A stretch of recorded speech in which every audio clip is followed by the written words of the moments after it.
And moving on, guys, we're going to go to international research. Evaluation of common disinfectants against... I'm always so drunk by this stage that I can't talk properly. It's good. Disinfectants against Ophidiomyces ophidicola, the causative agent of snake fungal disease. And this is in Journal of Wildlife Disease by Radzkowska et al. 2016. How's the pronunciation? Good. So snake fungal disease, as the Ophidiomyces ophidicola fungus that we were speaking about earlier in timber rattlesnakes and the Massasauga snakes in the United States. Discovered in 2006 in timber rattlesnakes, Corolatus horridus. It's a keratinophilic fungal pathogen. So keratinophilic meaning it loves keratin. Snake scales made out of keratin, same material as our fingernails and hair. And I guess it eats keratin, is that correct? Yeah, or not so much eats as in breaks down, which makes it more exposed to the environment.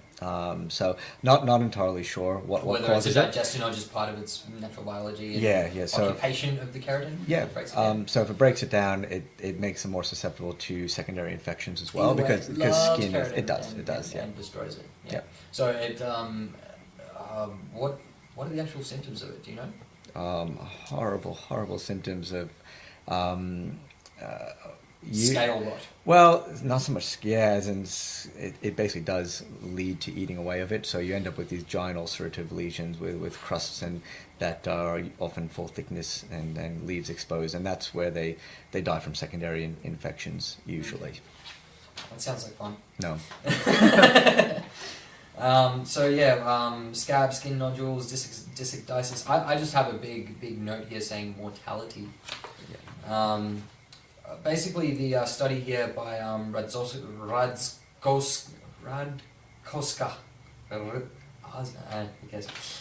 is basically disinfectants versus lab cultures. They were seeing, what certain there's a wide variety of reptile products out there on the market. Everybody's trying to make a buck. Yeah. And a lot of them are really, really good, and some are really terrible. If you like me, you basically stick with F10 and bleach. Yep. They cultured Ophidiomyces ophidicola, the fungus that's responsible for this horrible disease, and they tested a bunch of the products out there, such as Simple Green, chlorhexidine, and Spectracide, which all failed. They failed a 10-minute high concentration application. Now, yeah. You thought that by application I meant they misted it. They gave it a little spray. No. It was heavy dosage, 10 Which minutes. means it doesn't work. Yes. Yeah. A lot of these are really commonly used throughout the hobby, and they're fairly common. They didn't try vinegar? They should have tried vinegar. Vinegar in one snake. Sounds interesting.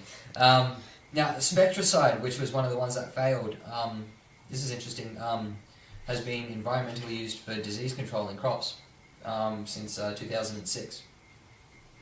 So it's they're spraying it all over the place.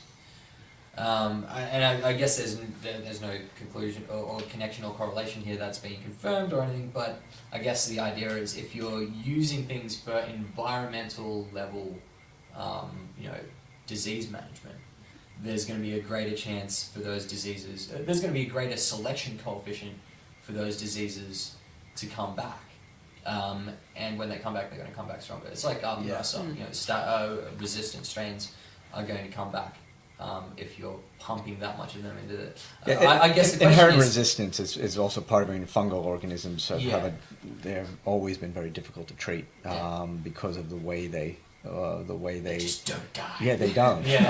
We so even with the antifungal medications that we use, I mean there are certain species of fungi that will not respond. Yeah. They respond well to itraconazole, but we know that Ophidiomyces, or I'm not sure about that one, but the similar ones, the Nanoziopsis, are more responsive to voriconazole.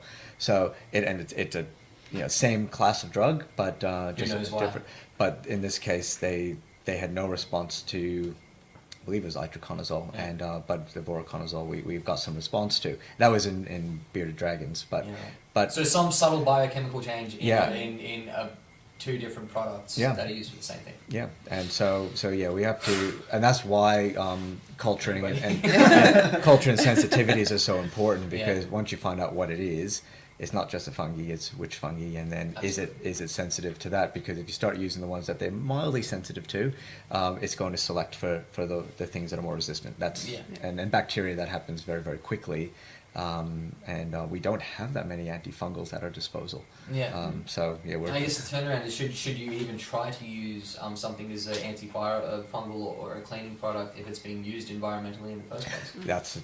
That's a good question, because if it's not been for that specific purpose, Yeah. because it's not something that affects us, Yeah. they're probably not looking for it. If it's like, oh, we can spray trees down with this to get rid of fungi, do you really want to be using it for your specific reptile purposes? Mhm. Possibly not. Nope. Anyway, just going to quote here directly. In conclusion, a 2-minute exposure to at least 3% bleach or 70% ethanol, or a 10-minute exposure to 0.16% Rockall Lysol products, CLR, NPD, or 409 are recommended for disinfection of O. ophidiocola. Furthermore, in areas that may have risk of chytrid or rhinovirus exposure, at least 3% bleach is recommended. So go hard. Go hard Yeah. at home. Kill those mother truckers. Yeah. They're fucking coming to get us. They're gonna kill everything.